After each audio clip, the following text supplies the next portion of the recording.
Okay, so today I'm going to guide you through how you should format your agenda. So the first thing you need in your agenda is the header. Well, not the header, the heading. So remember, the heading information contains the organization name, the date and time of the meeting, which is here, the location of the meeting, which is here, sorry, the date, and then the time is here.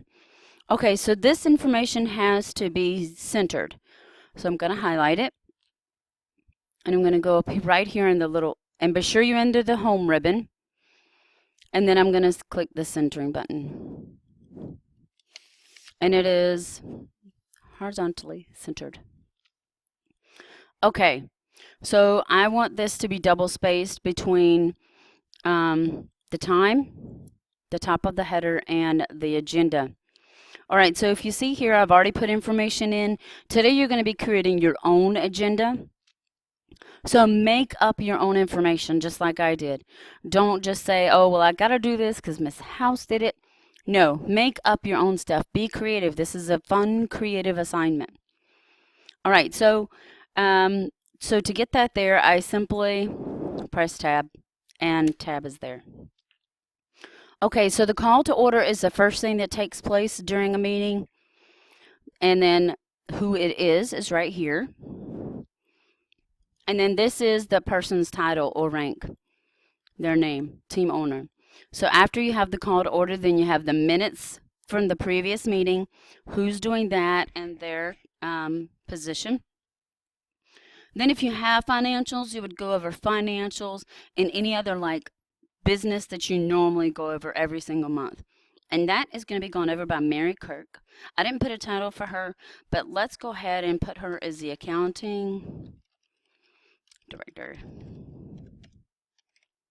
Okay, so then you have unfinished business. This should be a clear distinction between this information and this information in unfinished business. Unfinished business includes all of this. It includes the uniform design, the advertising, and the promotion. Down here you have new business. And under new business, you have the game schedule, family day, the photo shoot, playbook, 2016 drafts, and dress code. Now, at the end of every meeting, you're going to have announcements. The purpose of announcements is to give anybody who's got something to say an opportunity. Okay, so does anybody have any announcements they want to make? All right, and then the meeting is adjourned, which means the meeting is done, it's closed, and it's over with. Okay, so to put this here, I simply press tab and it went over. So all of this aside, this is like probably a super easy assignment. Probably the hardest part for you will be creating the information, but it's super easy. Just be very creative. All right, so we're going to use dot leaders. So I'm going to put my cursor here. I'm going to go to the paragraph drop-down button, drop-down arrow. I'm going to click tabs. Tab stop position should be 6.5. It is always and forever going to be 6.5 for the dot leader we're going to do. The alignment is on the right, and you can do none or you can do 2. I like 2 because then it helps the reader's eye. It helps direct the reader's eye from the left to the right. It helps keep it on the same row. So then we're going to click set and OK. That's because I had tab pressed right there.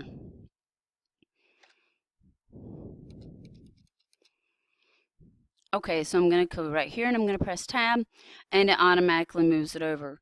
So here, I'm going to do the same thing. Paragraph drop down arrow. Go to tabs on the bottom.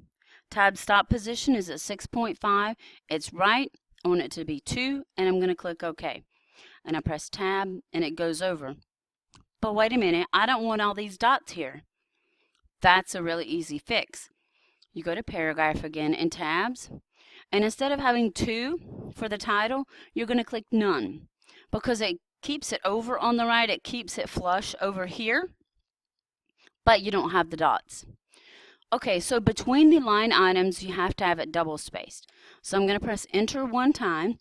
Double spaced means there's one blank line in between, if you remember that. So I need to take these tabs out because if I leave them in there, it's going to think that is where I want it to go to the right side.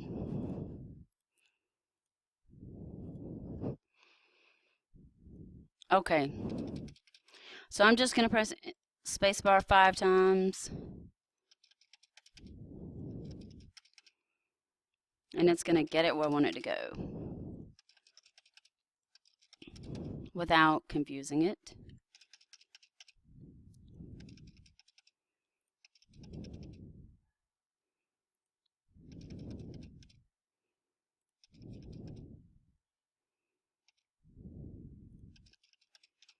Okay, so now we're going to go right here. I'm just going to this one I can't highlight it. So we're going to do the paragraph drop down arrow again. Click tabs. Tab stop position, yours may look like this. Should be 6.5, right, number 2, and OK. I press tab on the keyboard and it goes over there. This one, remember, it's a title, so we don't want the dots. We just want it to go over there. So we're going to click tabs again. Tab stop is 6.5.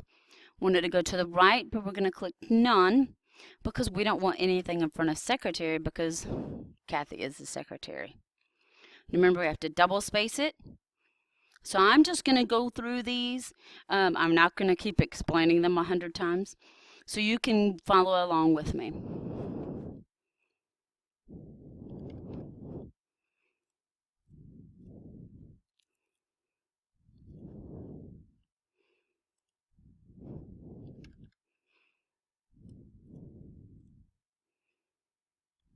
And again, here you have to double space between line items.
Okay, so I've got it all squared away and all figured out.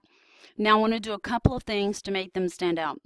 I'm going to highlight this information here at the top in the heading. I'm going to make that bold, and then I'm going to come over here and highlight unfinished business and make that bold as well as new business.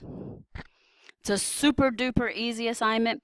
Be sure your page margins are, let's go over them, margins. Your margins at the top should be 2 inches, 1 inch on the bottom, left and right. You click OK, and there's your agenda. So you save your document and then you're going to upload it to Course Sites for grading. Save it as a Word document. So then when I go to grade it, I can make notations in it and you'll be able to see it. If you have any questions, raise your hand. I'm here to help you. So I hope this guided you through the assignment. This is not a very long assignment.